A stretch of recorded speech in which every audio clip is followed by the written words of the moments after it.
শরৎচন্দ্র চট্টোপাধ্যায়ের মহেশ, পাঠে চন্দনা সান্যাল। দ্বিতীয় অধ্যায়। 5-7 দিন পরে একদিন পীড়িত গফুর চিন্তিত মুখে দাওয়ায় বসিয়াছিল। তাহার মহেশ কাল হইতে এখনো পর্যন্ত ঘরে ফিরে নাই। নিজে সে শান্তিহীন তাই শক্তিহীন, তাই আমি না সকাল হইতে সর্বত্র খুঁজিয়া বেড়াইতেছে।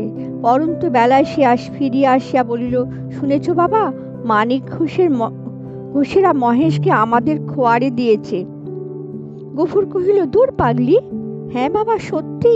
তাদের চাকর বললে, তোর বাপকে বলগে যা তুরিয়াপুরের খোঁয়ারে খুঁজতে। কি করেছিল সে? তাদের বাগানে ঢুকে কলা গাছ নষ্ট করেছে বাবা। গফুর স্তব্ধ হইয়া বসিয়া রহিল।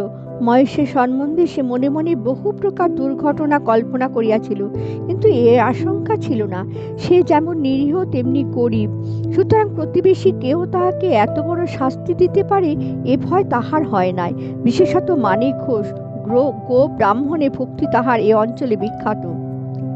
মেয়ে কহিল, বেলা যে পড়ে এলো বাবা, মহেশকে আনতে যাবে না? গফুর বলিল, না, কিন্তু তারা যে বললে 3 দিন হলেই পুলিশের লোক তাকে গোহাটায় বেচে ফেলবে। গফুর বলল, ফেলুক কে?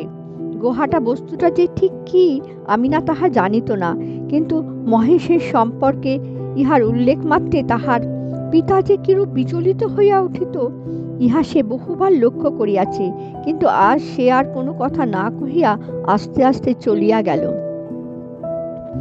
রাতের অন্ধকারে লুকাইয়া গফুর বংশীর দোকানে আসিয়া কহিল, খুড়ো, একটা টাকা দিতে হবে। এই বলিয়া সে তাহার পিতলের থালাটি বসিবার মাচায় নিচে রাখিয়া দিল। এই বস্তুটির ওজন ইত্যাদি বংশীয় সুপরিচিত।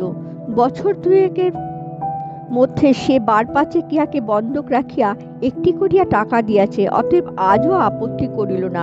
পরদিন যথাস্থানে আবার মহেশকে দেখা গেল। সেই বাবলাতলা, সেই দড়ি, সেই খুঁটা, সেই তৃণহীন শূন্য আধার, সেই ক্ষুধাতুর কালো চোখের সজল উৎসুক দৃষ্টি। একজন বুড়ো গোছের মুসলমান তাহাকে অত্যন্ত তীব্র চক্ষু দিয়া পর্যবেক্ষণ করিতেছিল। অদূরে একধারে 2 হাঁটু জড়ো করিয়া গফুর মিয়া চুপ করিয়া বসিয়াছিল। পরীক্ষা শেষ করিয়া বুড়া চাদরের খুঁট হইতে একখানি 10 টাকার নোট বাহির করিয়া তাহার ভাঁজ খুলিয়া বারবার মসৃণ করিয়া লইয়া তাহার কাছে গিয়া কহিল, আর ভাঙব না, এই পুরোপুরি দিলাম, নাও। গফুর হাত বাড়াইয়া গ্রহণ করিয়া তেমনি নিঃশব্দে বসিয়া রহিল।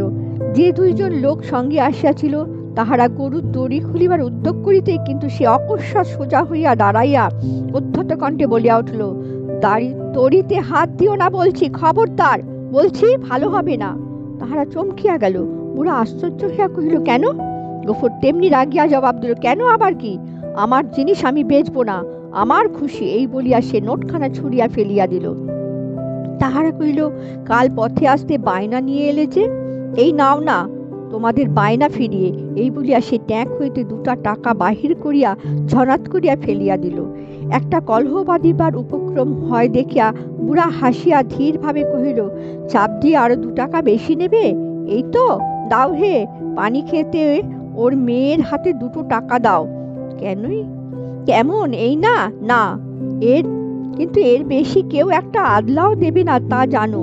গফুর সজোরে মাথা নাড়িয়া কহিল, না। বুড়া বিরক্ত কহিল, না তো কি, চামড়াটাই যে দামে বিকবে, নইলে মাল আর আছে কি? তোবা তোবা।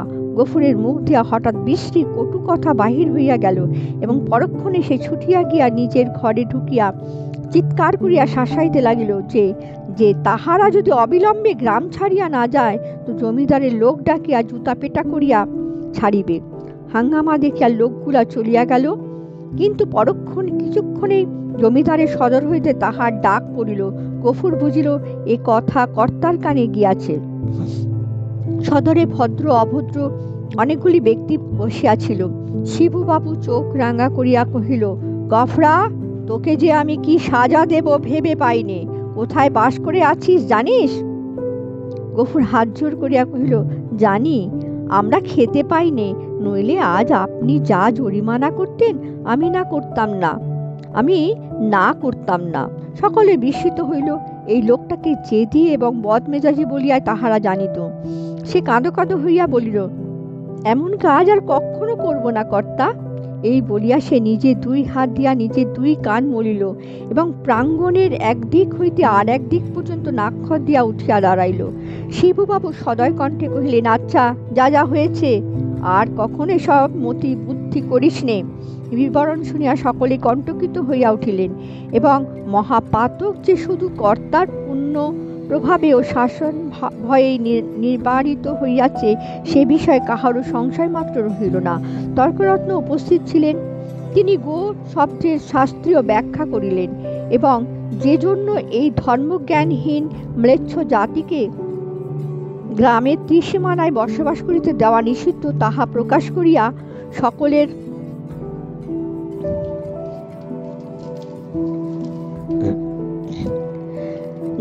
জ্ঞান ও নেত্র বিকশিত করিয়া দিলেন। গফুর একটা কথা জবাব দিল না। যথার্থ প্রাপ্য মনে করিয়া অপমান ও সকল তিরস্কার সবিনয়ে মাথা পাতিয়া লইয়া প্রসন্ন চিত্তে ঘরে ফিরিয়া আসিল। প্রতিবেশীদের গৃহ হইতে ফ্যান চাহিয়া আনিয়া মহেশকে খাওয়াইল এবং তাহার গায়ে মাথায় ও শিঙে বারংবার হাত বুলাইয়া অস্ফুষ্টে কত কথাই বলিতে লাগিল।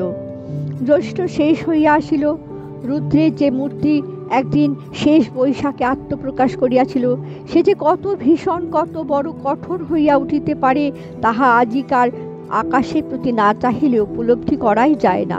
কোথাও যেন করুণার আভাস পর্যন্ত নাই। কখনো এই রূপের রেশমাত্র পরিবর্তন হইতে পারে, আবার কোনো কোনো দিন এই আকাশ মেঘ ভরে স্নিগ্ধ সজল হইয়া দেখা দিতে পারে। আজ একথা ভাবিতেও যেন ভয় হয়। মনে হয় সমস্ত প্রজ্বলিত নভস্থল ব্যাপিয়া যে অগ্নি অহরহ ঝরিতেছে ইহার অন্ত নাই, সমাপ্তি নাই। সমস্ত নিঃশব্দে দগ্ধ হইয়া না গেলে এ আর থামিবে না।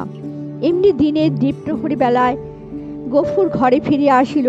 পরের দ্বারে জন্মজোর খাটা তাহার অভ্যাস নয় এবং মাত্র 3-4-5 তাহার জ্বর থামিয়াছে, কিন্তু দেহ যেমন দুর্বল তেমনি শ্রান্ত। তবুও আজ সে কাজের সন্ধানে বাহির হইয়াছিল, কিন্তু এই প্রচণ্ড রৌদ্র কেবল তাহার মাথার উপর দিয়া গিয়াছে, আর কোনো ফল হয় নাই। ক্ষুধায় পিপাসায় ও ক্লান্তিতে সে প্রায় অন্ধকার দেখিতেছিল। প্রাঙ্গণে দাঁড়াইয়া ডাক দিল, আমিনা, ভাত হয়েছে রে। মেয়ে ঘর হইতে আস্তে আস্তে বাহির হইয়া নিরুত্তরে খুঁটি ধরিয়া দাঁড়াইল। জবাব না পাইয়া গফুর চেঁচাইয়া কহিল, হয়েছে ভাত? কি বললি? হয়নি কেন শুনি? চাল নেই বাবা। চাল নেই? সকালে আমাকে বলিসনি কেন? তোমাকে রাত্রে যে বলেছিল। গফুর মুখ ভ্যাংচাইয়া তাহার কণ্ঠস্বর অনুকরণ করিয়া কহিল, রাত্রিরে যে বলেছিল? রাত্রিরে বললে কারু মনে থাকে? নিজের কর্কশ কণ্ঠে ক্রোধ তাহার দ্বিগুণ বাড়িয়া গেল। মুখ অধিকতর বিকৃত করিয়া বলিয়া উঠিল, চাল থাকবে কি করি? রোগা বাপ থাক, খাক আর না খাক, বুড়ো মেয়ে 4-5 বার করে ভাত গিলবি। এবার থেকে চাল আমি কুলুপ বন্ধ করে বাইরে যাব। দে 1 ঘটি জল দে, তেষ্টায় বুক ফেটে গেল। বল, তাও নেই। আমিনা তেমনি অধমুখে দাঁড়াইয়া রহিল। কয়েক মুহূর্ত অপেক্ষা করিয়া গফুর যখন বুঝিল গৃহে তৃষ্ণা জল পর্যন্ত নাই, তখন সে আর আত্মসংবরণ করিতে পারিল না। দ্রুত পথে কাছে গিয়া